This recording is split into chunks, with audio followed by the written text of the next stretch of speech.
श्री कृष्ण भगवान एक दिन पांडवों की तरफ से दुर्योधन के पास शांति दूत बनकर गए, संधि का प्रस्ताव लेकर, और जाकर कहा दुर्योधन से, दुर्योधन क्यों लड़ाई झगड़ा करते हो, शांति से 5 गांव दे दो पांडवों को, ज्यादा कुछ तो नहीं मांग रहे तुमसे। तो दुर्योधन ने कहा 5 गांव, सूचि अग्रम नैव दास्यामि, सूचि अग्रैव नैव दास्यामि, बिना युद्धेन केशव। हे केशव, मैं 5 गांव तो क्या, सुई की नोक के बराबर भी जगह नहीं दूंगा। बहुत ज्यादा जिद करना, हट करना भी खतरनाक होता है, ठीक नहीं होता।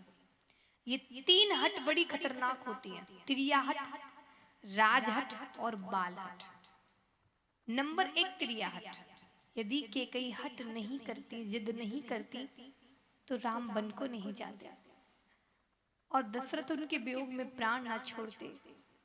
नंबर 2 राजहट, यदि दुर्योधन हट नहीं करते, जिद नहीं करते कि नहीं मैं पांडवों को कुछ दूंगा ही नहीं, सुई के बराबर भी जगह नहीं दूंगा, तो उस हट के कारण गांव तो क्या, उन्हें सब कुछ देना पड़ गया था।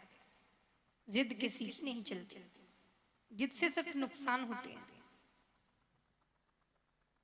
नंबर 3 बाल हट, यदि ध्रुव हट नहीं करते तो उन्हें प्रभु प्राप्त नहीं होते। इसीलिए भक्तों, हट करनी है तो अच्छे कार्य की करिए, बुरे कार्य की हट मत करिए। तो दुर्योधन ने श्री कृष्ण भगवान से कहा कि मैं पांडवों को 5 गांव नहीं दूंगा, और दुर्योधन ने भगवान के आने की खुशी में भगवान के लिए कई प्रकार के व्यंजन बनवाए और भगवान से कहा, प्रभु चलिए चलकर भोजन कीजिए। आपको पता है मैंने आपके लिए बहुत दिनों से तैयारियां चलवा रखी हैं भोजन की। भगवान तो उस अधर्मी के अन्न से बचना चाहते थे, तो भगवान ने क्या कहा कि दुर्योधन, भोजन 2 परिस्थितियों में किया जाता है, या तो भोजन कराने वाले के मन में श्रद्धा हो और या भोजन करने वाले को भूख हो। तो मुझे भूख नहीं है और तुम्हारे मन में भी मुझे श्रद्धा दिखाई नहीं देती, क्योंकि दुर्योधन ने कुछ अभिमान में बोला था कि बड़े अच्छे स्वादिष्ट भोजन बनवाए हैं, ऐसे भोजन के आपने कभी देखे नहीं होंगे। तो कन्हैया बोले, दुर्योधन मुझे तो भोजन नहीं करना है। अब वहां बहुत भीड़ भी खड़ी थी भगवान के दर्शन करने के लिए। उसी भीड़ में विदुर जी खड़े हैं, जो जंगल में रहते हैं अपनी पत्नी के साथ, भाजी उबाल कर खा लेते हैं और गोविंद का भजन कर लेते हैं।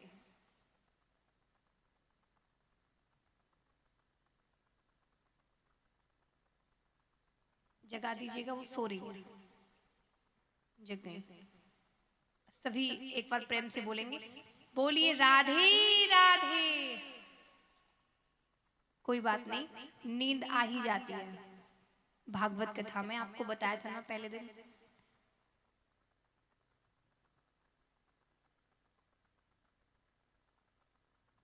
विदुर जी ने कृष्ण भगवान की तरफ देखा और कृष्ण भगवान ने विदुर जी की तरफ देखा तो भगवान मुस्कुरा दिए। और पता है भगवान ने क्या कहा, दुर्योधन आज तो मुझे विदुर जी के यहाँ भोजन का निमंत्रण है, अभी मुझे भूख नहीं है, मगर शाम का निमंत्रण है तो देखेंगे, जाएंगे विदुर जी के घर। विदुर जी समझ गए कि मेरे प्रभु, मेरे नारायण ने, मेरे गोपाल ने अगर बोला है कि मेरे यहाँ आना है तो जरूर आएंगे। और देखो कौरवों के सामने कहते हैं कि विदुर जी के यहाँ मेरा निमंत्रण है, धन्य है, कौरवों का भोजन नहीं किया और मेरे लिए कहते हैं, मुझ गरीब के लिए कि आज विदुर के यहाँ निमंत्रण है। विदुर जी तुरंत वहां से चले गए कि जंगल से कुछ फल फूल ले आता हूं भगवान के लिए। विदुर जी चले गए फल लेने और भगवान पहुंचे सीधे कहां, विदुर जी के घर। कुंदी बजा दी, विदुरानी ने आवाज सुनी और निकल कर आई और कुंदी खोली तो सामने देखा, कन्हैया बड़ी प्रसन्न हुई, चरणों से लिपट गई, आओ नारायण, आओ प्रभु। बड़ी खुश हुई, मेरे कन्हैया आए हैं आज, धन्य है, मैं तो धन्य हो गई। भगवान कहने लगे, काकी आपको पता है मैं सुबह से भूखा हूँ, मैंने कुछ भी नहीं खाया है, मुझे बहुत जोर की भूख लग रही है, बस आप अब जल्दी से कुछ खाने को दे दो। जैसे ही विदुरानी ने ये सुना तो बड़ी लाचार हुई, सोचने लगी कि मैं अभागिन, मेरे घर नारायण आए हैं, आज भगवान पधारे हैं और मैं इन्हें कुछ खाने को भी नहीं दे सकती, जो स्वयं मांग रहे हैं, कहते हैं कि मुझे कुछ खाने को दो, और मैं इन्हें कुछ खिला ही नहीं सकती, इनकी कोई सेवा नहीं कर सकती। ये कैसा दिन देखना पड़ रहा है आज मुझे। कन्हैया कहने लगे, काकी जल्दी करो ना, क्या सोच रही हो, मुझे बड़ी जोर की भूख लग रही है। कहने लगी, हाँ मुझे याद आया, तुम्हारे काका मेरे लिए एक केला रख गए थे, और वो केला मैंने ठाकुर जी को भोग लगा दिया, क्योंकि मेरे ठाकुर जी भूखे ना रहें, बस उसको लेकर आती हूँ।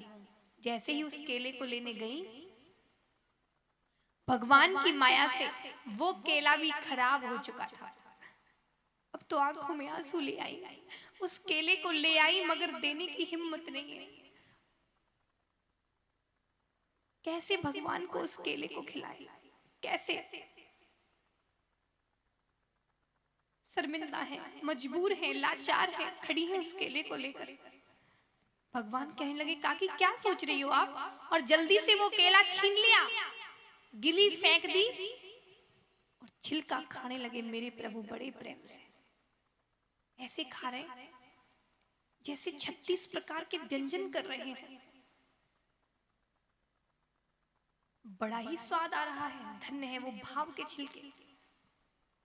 तभी विदुर जी आ गए और जब देखा कि नारायण छिलके खा रहे हैं, कहने लगे, विदुरानी ये क्या कर रही हो तुम? अरे ये नारायण है, इन्हें छिलके खिला रही हो। कन्हैया कहने लगे, काका कैसी बात करते हो, मुझे तो पता ही नहीं चला मैं छिलके खा रहा हूँ, मुझे तो ऐसे लग रहा है जैसे मैं 36 प्रकार के व्यंजन कर रहा हूँ।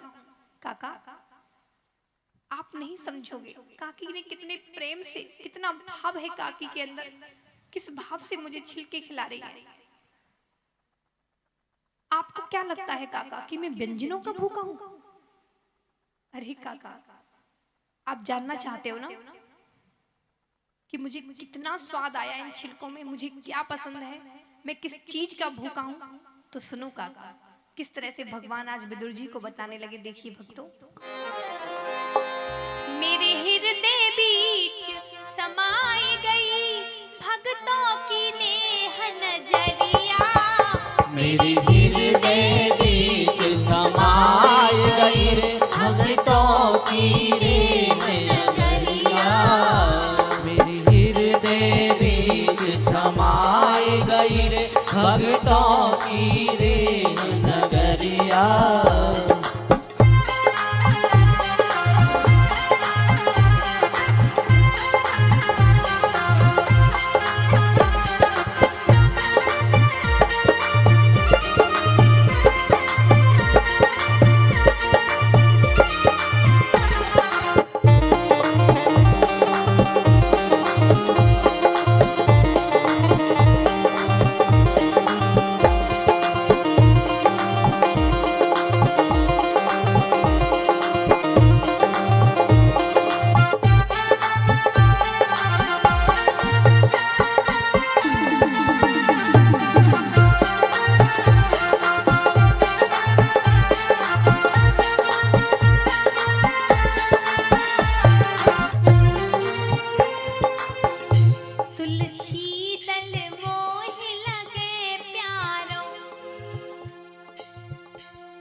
बड़ी जोर से गा रहे हैं आप, इतनी जोर से, इतनी जोर से मत गाइए, धीरे बोलिए, ऊपर हाथ करिए जल्दी।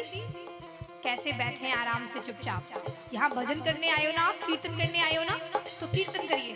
तुलसी तल मोहि लगे प्यारो,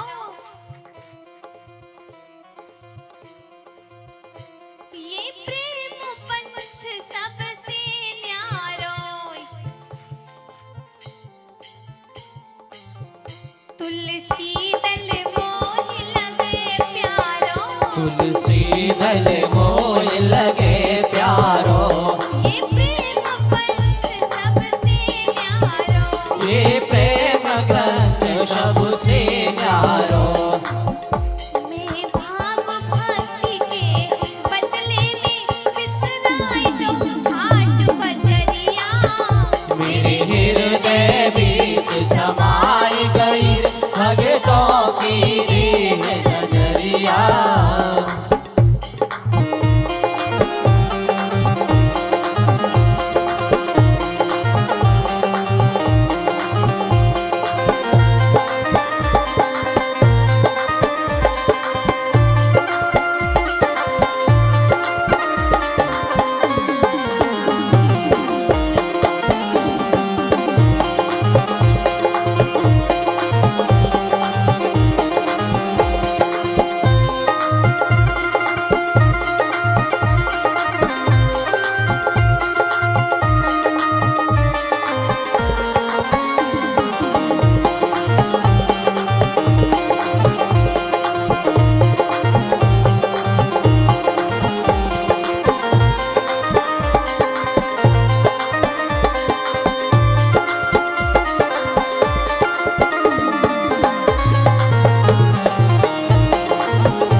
मोहि ब्रज की छाछ लगे प्यारी, मोहि ब्रज की छाछ लगे प्यारी, मोहि ब्रज की छाछ लगे प्यारी, मोहि ब्रज की छाछ लगे प्यारी। नरसी पे हो गया बलिहारी, नरसी पे हो गया बलिहारी, नरसी पे हो गया बलिहारी, नरसी पे हो गया बलिहारी। रामा का जय हो, रामा का जय हो। भाट भराने में दे गई अनमोल चुनरिया, मेरे हृदय बीच समाई गई भगतों की दीन नजरिया।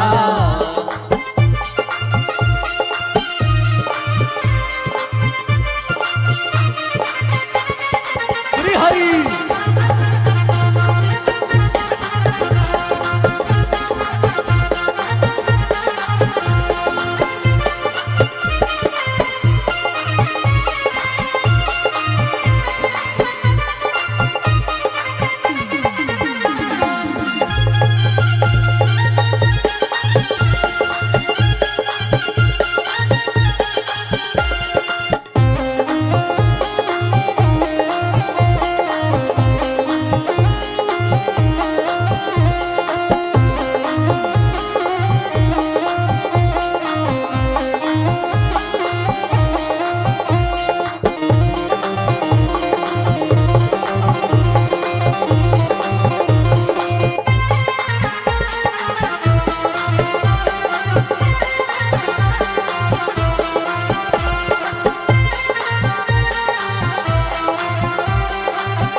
जय जय श्री राधे।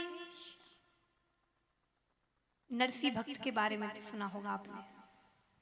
उन्होंने सारे खजाने, अपना सारा धन प्रभु के नाम पर लुटा दिया। कुछ भी नहीं था उनके पास, कुछ भी नहीं बाकी बचा। और एक बार जब वो अपनी बेटी की ससुराल में गए संतों के साथ, तो बेटी ने कहा, पिताजी सब हंसी उड़ाएंगे कि इसका पिता तो बाबा जी बन गया है। सब कहती हैं मेरी सास ननद जिठानी कि अब तेरा भात कौन भरेगा, तेरा पिता तो बाबा बन गया है, संत बन गया है। तो नरसी कहते हैं बेटी चिंता मत कर, मेरा सांवरिया तेरा भात भरेगा। तो बोली वो सांवरिया, अरे वो छलिया है, तुम उस पर विश्वास करते हो? हाँ बेटी चिंता मत कर, मैंने कहा ना मुझे पूरा विश्वास है उस पर, क्योंकि मेरे पास तो कुछ है ही नहीं, मैंने तो उसे बोल दिया है अब मेरा जो भी काम है वही करेगा, भात भरना है तो वही भरेगा। रामा को विश्वास नहीं था, कहने लगी पिताजी कैसी बात करते हो, वो छलिया है, वो झूठा है। तो देखिए जब नरसी ने प्रभु से कहा कि प्रभु तुम्हें मेरा ये काम तो करना ही पड़ेगा, तो कृष्ण भगवान जब नरसी के पुत्र बनकर आए, रामा के भाई बनकर आए, रामा का भात भरने के लिए, तो धन्य है, ऐसा भात भरा कि शायद आज तक किसी ने नहीं भरा होगा। बहुत पुराने समय की बात है ये, और उस समय पर हीरे जवाहरातों से जड़ी हुई चुंदरी लेकर आए थे रामा के लिए। भाई बहन को दरवाजे पर, द्वार पर चुंदरी उड़ाते हैं, तो वो चुंदरी बड़ी ही कीमती, ऐसी ही कीमती चुंदरी रामा की जिठानी के लिए भी लाए थे। जो जिठानी ताहिनी देती थी रामा को, आज वो देख देख कर सोच रही है कितनी सुंदर चुंदरी। तो राजस्थान में चुंदरी को लूकड़ी कहते हैं। तो रामा ने उस चुंदरी को देखकर अपनी जिठानी से क्या कहा पता है? मन ही मन सोचने लगी कि आज तक ताहिनी देती थी, मगर कहने लगी चिंता मत कर, तेरे लिए भी ऐसी चुंदरी लाया है मेरा भाई। तो क्या कहा रामा ने? हे तेरी लोकड़ी में, हे तेरी लोकड़ी में हीरा मोती लटके, आजा ले लेरी जिठानी का है भटके, आजा ले लेरी जिठानी का है भटके। हे तेरी लोकड़ी में, हे तेरी लोकड़ी में हीरा मोती लटके, आजा ले लेरी जिठानी का है भटके, आजा ले लेरी जिठानी का है भटके।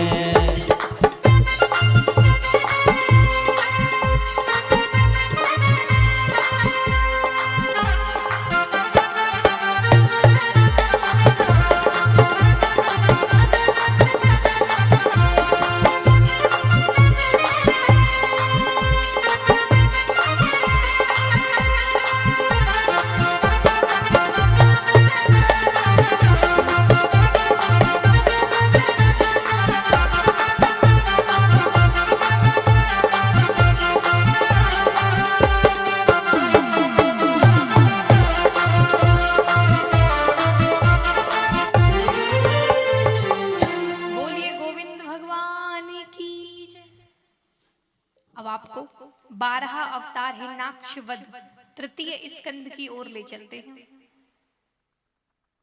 स्वामी सुखदेव जी ने कहा है परीक्षित, भगवान धनवान, जातिवान, पहलवान, रूपवान, योग्यवान को नहीं देखते, वह तो केवल भाव के भूखे हैं।